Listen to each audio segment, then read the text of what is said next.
Alright guys, welcome to another video of common misconceptions. This time we're looking at the temple. I'm not sure I want to call this one a misconception, but I have seen a lot of people in the comments asking and wondering why I keep skipping the military sacrifice when I go for my temples. So instead of having to give short, one-sentence answers to those kind of questions constantly, I figured I'd just make an entire video about it, going over the cold hard facts about why, based on the numbers, military is the sacrifice you want to skip on your temples. After all, it is very important now that boss balloons are around that you get your temple knowledge right, because you're going to need to use them pretty much every single time. So let's start. So I'd like to try to make this as beginner friendly as possible, and that means going over the extreme basics, because I reckon some people may ask right now, wait, how is it a max temple if you're skipping a sacrifice? Well, that's because the Sun Temple works in interesting ways. So when you upgrade to a tier 4 Sun Temple, not all sacrifices are counted. It takes the top 3 that you sacrifice in terms of cost. If you do happen to sacrifice all 4 categories to a tier 4, then the cheapest one is ignored. However, for the tier 5, we sacrifice all 4 of them, so keep that in mind. And at times you may hear people say something like a 1110 temple, 1011 temple as terminology. And to explain that is fairly simple. The 0 just denotes that there are no sacrifices in that category. So a 1110 temple means it's a tier 4 max temple that skips support. Also, we're only going to be looking at the max sacrifice here, so that is $50,000 worth of a category. Anything less than 50k is really not worth looking at. So briefly, we'll go over what each max sacrifice consists of, starting with primary. Primary does 3 things. It enhances the damage of the main beam attack, adds golden blades that shoot in all directions, and has a glaive attack as well. And the stats of Icarus are right on the screen. Just as a quick reminder for what the initials mean, D means damage, P means pierce, J means number of projectiles, R means range, S means the attack delay, so 0.5 means every 0.5 seconds it shoots, aka 2 times per second. And normal type just means it can hit any type of balloon. The military sacrifice spawns 2 planes that orbit around your Sun Temple. Interestingly enough, the 2 specters are not identical. One of the specters actually does more damage than the other one. So yeah, aside from that, you also get a couple buffs from the main temple attack too.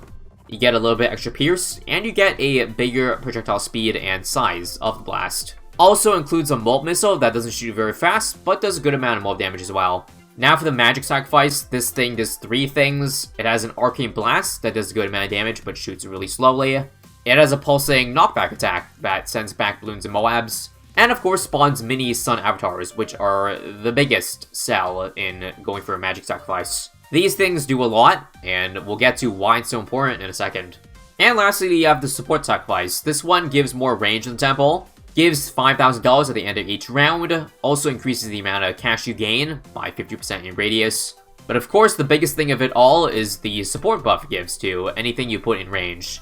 As you see, it gives damage, it gives pierce, range, attack speed, and also makes them cheaper by 20%. So here's why I skip military. I see the alternative when people don't skip military is that they skip support, because, well, it sounds like support doesn't really give your temple any more damage. And that technically is true. But what isn't true is that mini sun avatars don't count as the temple, part of the temple, which means the buff that the support temple gives also applies to the mini sun avatar. So as you see, there is a buff icon on the mini sun avatar, which means it inherits that extra damage, pierce, all those extra buffs that the support temple gives. And if you've ever played with temples before, you would know how strong those mini sun avatars are.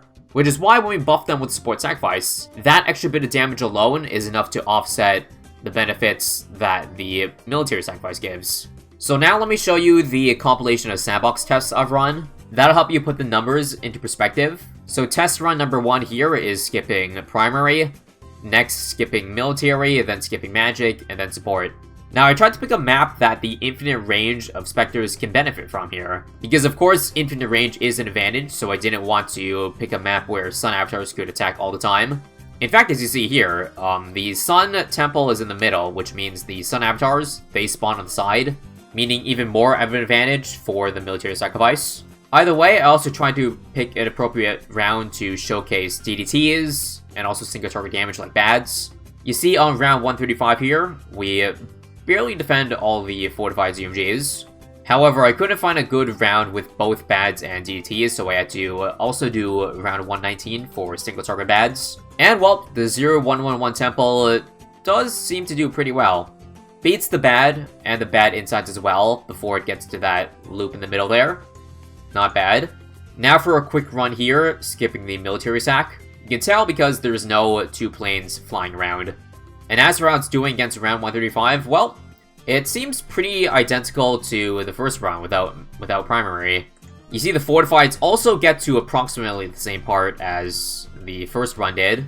So yeah, same story with this and round 119. Bads and the bad insides don't really get past that loop.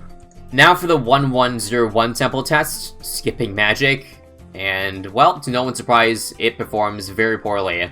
I wasn't kidding at the very start when I said that the mini sun avatars are very important to a temple, and well, the proof is right here.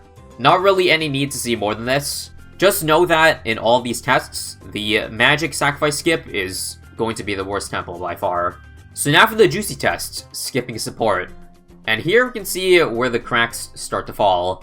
Without the buffed mini sun avatars, you see that by the time these fortified balloons get around, we don't have enough DPS to beat them all. You can see the same thing with the BAD test here. We didn't leak any lives, but you can certainly see that it's much weaker. You see it's taking a lot longer to strip off that bad layer.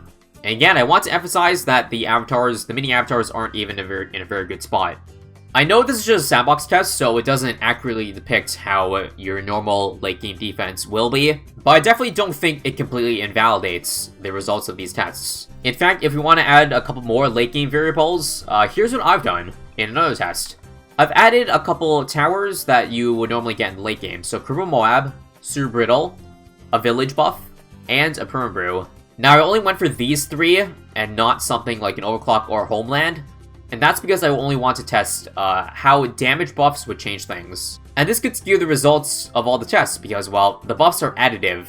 So to explain it simply, +1 damage to a tower that shoots darts that do 1 damage only would make it do 2 damage and does double the damage. But if you give a +1 damage buff to a tower that already does 100 damage per shot, well then that's only a +1% increase. Meanwhile, attack speed buffs are the same across the board.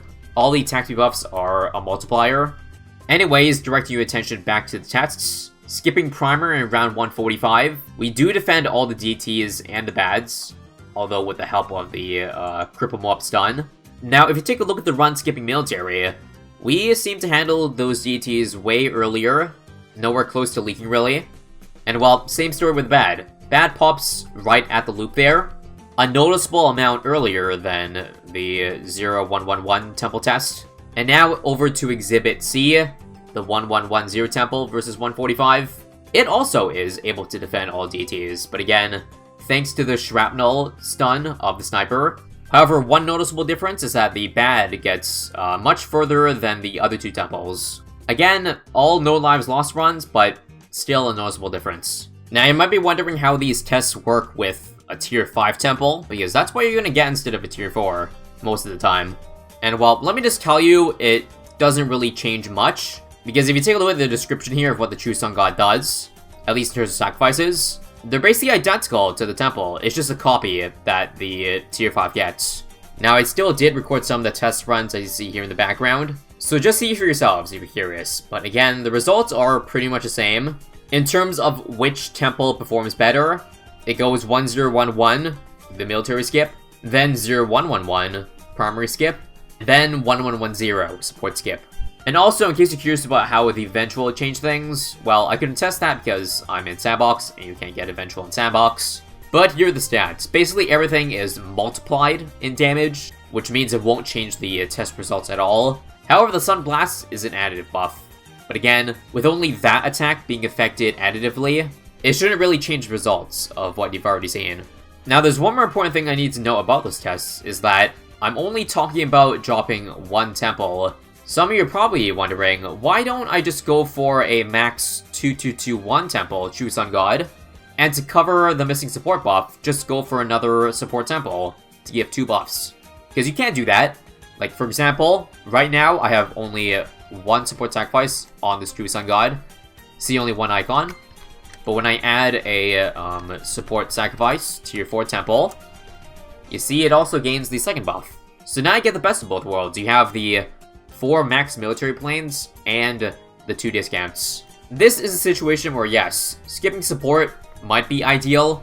However, it's important to note that a lot of these recent runs that I've done with temples, it's basically been in Bloon areas. And well, money is very important in Bloon areas. Now, of course, you can farm hard enough, or maybe the week is easy enough that you can farm up to the point where money doesn't matter once you get to the tier 5 elite. But I know a lot of people are not farming experts at the game, and they may not get to that point where you have FU money. And so you might want to go for the support temple for reasons that is not giving buffs to your towers. DPS buffs, that is. Like, don't forget, you get $5,000 per round with temple. That does add up. But the biggest of them all is the 20% discount.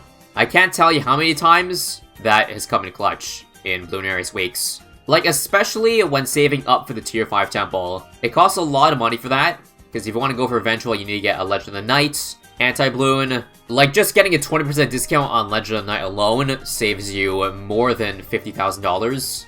And now if we're talking after the tier 5, you now have a 40% discount on all your towers instead of 20%. Which means if money is indeed tight, you can get back all those things that you need much faster. So a good example of that is the Town Center Elite Bloon Ares run I did. That run I barely had enough for 2 Paragons and a True Sun God by around 120. And I didn't have enough to get back all the things I needed, like, you know, Cripple Moab, Sir Brittle, Homeland, Permabrew. By the time I was able to get all those things back up, I think like 10 rounds passed. Now, if I didn't have the extra 20% discount on that, it would have taken even longer for me to get there. And I probably wouldn't have ended up winning because I got those support towers too late. So yeah, I think I've said everything I need to say about temples. Again, I'm not saying you should never go for it. Again, the takeaway for this is that there is no one temple fits all. Which category you decide to skip depends on your circumstance. And based on the circumstances I've been in, a lot of time, military is the odd man out.